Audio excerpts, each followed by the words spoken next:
آج کی گفتگو کا عنوان ہے مثالی ساس۔ کیمبرج یونیورسٹی نے ریسرچ کی کہ جو عورتیں پریشان ہوتی ہیں ان میں سے 60% وہ ہوتی ہیں جو اپنے انلاز کی وجہ سے پریشان ہوتی ہیں۔ یعنی پوری دنیا میں جتنی بھی عورتیں پریشان ہیں ان میں جو 60% ہیں وہ اپنے انلاز کی وجہ سے پریشان ہوتی ہیں۔ سوال پیدا ہوتا ہے کہ یہ پریشانی کیوں ہوتی ہے؟ تو عام طور پر جب لائف میں چینجز آتی ہیں تو اس کے ساتھ بندے کو ایڈجسٹ ہونا پڑتا ہے۔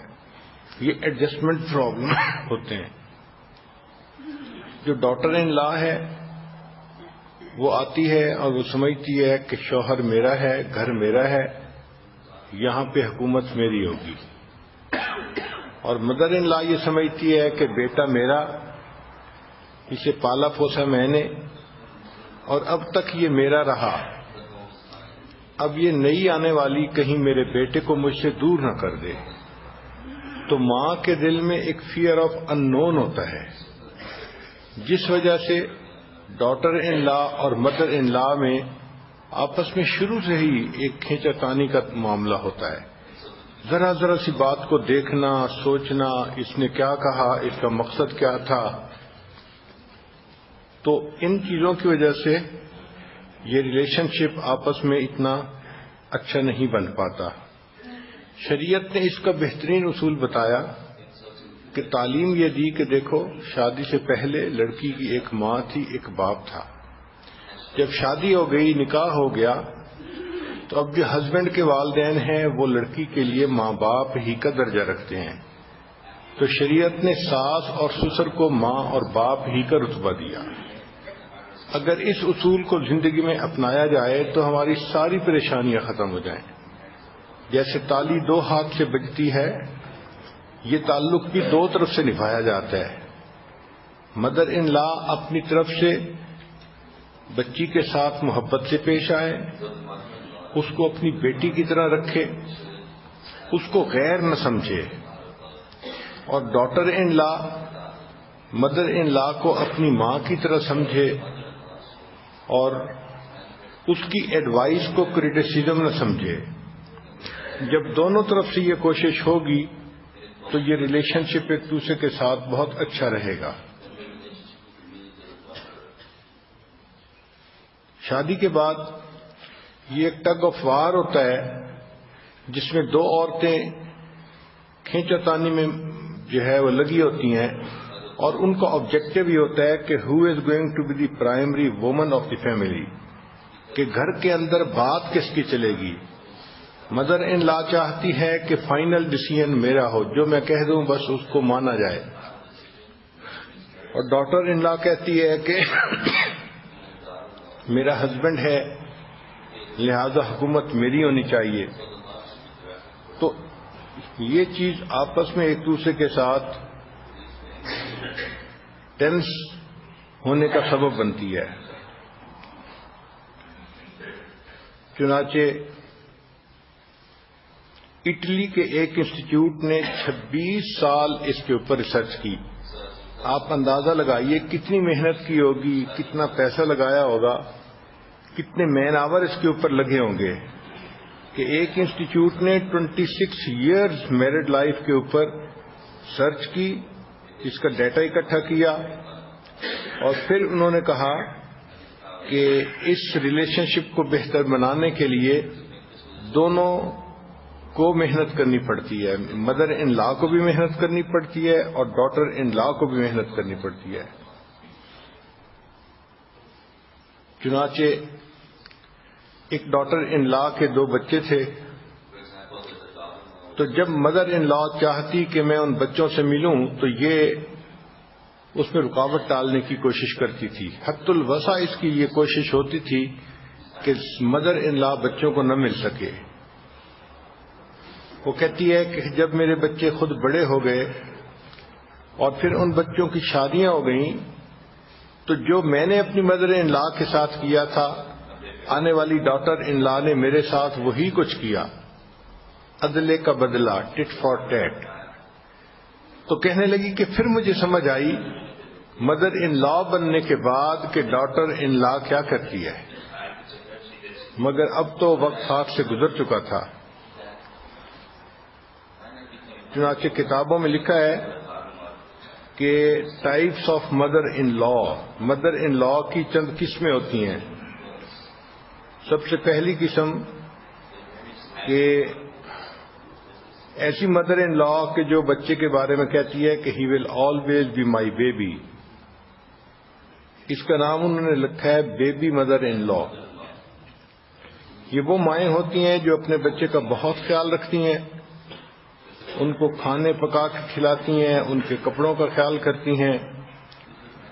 یہ شادی کے بعد بیوی کو اس کی ڈیوٹی نہیں ادا کرنے دیتی، بلکہ وہ کام بھی خود کرتی ہیں.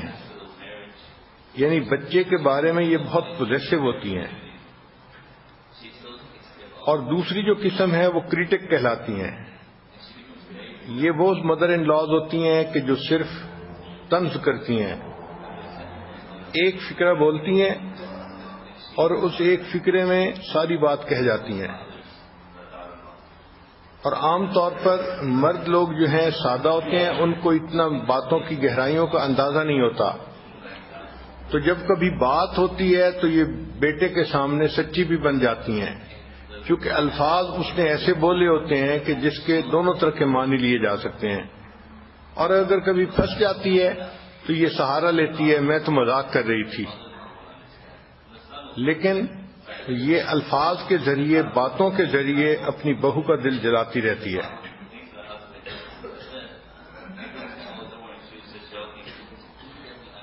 تیسری قسم وہ ہے کہ جو پوری زندگی میں انوالو ہوتی ہے، حتیٰ کہ میاں بیوی کو ایک دوسرے کے ساتھ وقت گزارنے کے لیے ٹائم بھی نہیں مل پاتا.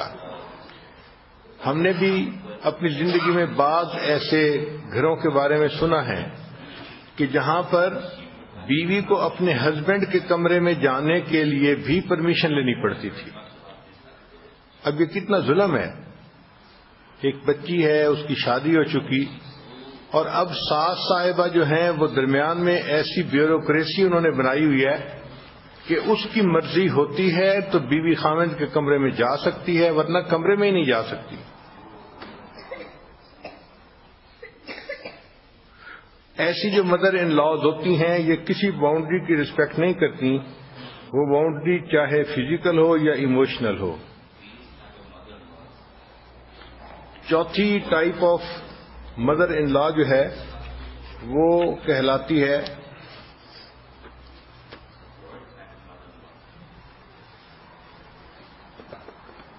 کہ یہ ڈاٹر ان لا کی مسٹیکس ڈھونڈتی رہتی ہے اور گلٹ کے ذریعے اس کو کنٹرول کرتی ہے. اس کی مسٹیکس اس کو یاد دلا کے تم نے یہ غلطی کی، تم نے یہ غلطی کی، تم نے یہ غلطی کی، اور پھر اس کے بعد اس کے اندر ایک گلٹ کا احساس پیدا کر دیتی ہے. تو صاف ظاہر ہے کہ وہ بچی سرنڈر کر جاتی ہے کہ ٹھیک ہے آپ جو کہیں گی میں وہی کروں گی. تو یہ گلٹ کے ذریعے اپنی ڈاٹر ان لا کو اپنی باندی بنائے رکھتی ہے. ایک مدر ان لا ہوتی ہے ریجیکٹر اس کو کہتے ہیں. یہ وہ ہوتی ہے کہ جس نے شروع سے نیت ذہن میں کی ہوتی ہے کہ میں نے اس کو ایکسپٹ نہیں کرنا، لہذا ڈاٹر ان لا سونے کی بھی بن جائے تو وہ اس کو قبول کرنے کے لیے تیار نہیں ہوتی. اس کی ہر بات میں کوئی نہ کوئی الٹا پہلو نکال ہی لیتی ہے. یہ ڈاٹر ان لا کے مائنر فالٹ کو بھی زوم کر کے بڑا بنا لیتی ہے. اور چھٹی قسم جو ہے وہ ہے، اس کو کہتے ہیں ماسٹر آف چاؤز. یہ وہ ساس ہوتی ہے کہ جس کی اپنی ازدواجی زندگی ٹھیک نہیں گزرتی، لہذا وہ بہو کو بھی چین سے نہیں جینے دیتی. جو اس کے ساتھ گزرا ہوتا ہے وہ اسی کو ریپلے کرتی ہے اور اپنی بہو کے بھی ناک میں دم کر دیتی ہے. ایک ساتویں ٹائپ ہے، اس کو کہتے ہیں بلی مدر ان لا.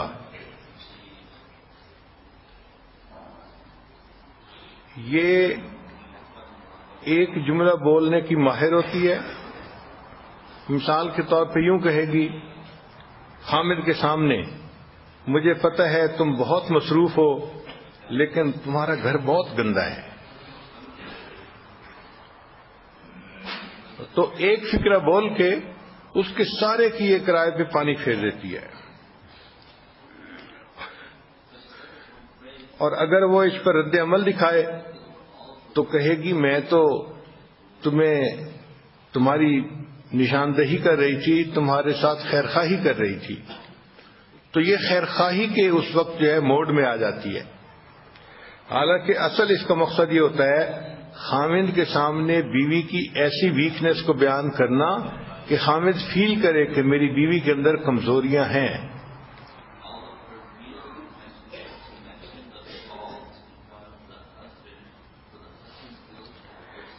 آگے ایک کوشچن ہے کہ why do mother in laws act like this?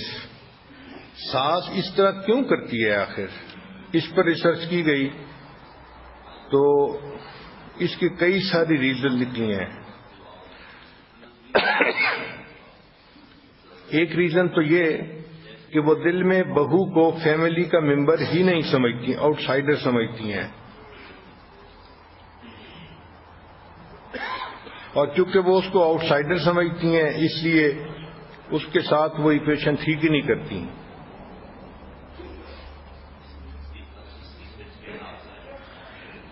پھر اس کو ڈر ہوتا ہے کہ کہیں میں اپنے بیٹے کو لوز نہ کر بیٹھوں، میرا بیٹا مجھ سے دور نہ ہو جائے، یہ آنے والی لڑکی کہیں میرے بیٹے کو ایسے چنگل میں نہ پھنسا لے کہ بیٹے کا چہرہ دیکھنے سے ہی میں محروم ہو جاؤں، یہ ڈر بھی ہوتا ہے ان کے دل میں۔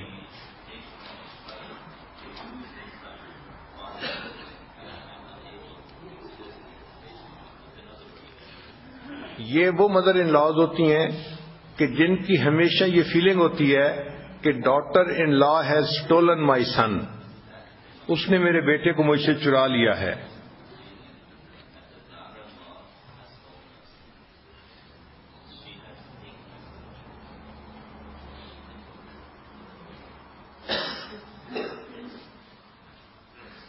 ساس کا انٹرسٹ یہ ہوتا ہے کہ میں خوش رہوں، اور ڈاٹر ان لا کا انٹرسٹ ہوتا ہے کہ میرا گھر ہے، اس گھر میں مجھے خوش رہنے کی اجازت ہونی چاہیے۔ تو چونکہ ڈفرینس آف انٹرسٹ ہے اس لیے بہو اپنے کام میں لگی ہوتی ہے، ساس اپنے معاملات میں لگی ہوتی ہے۔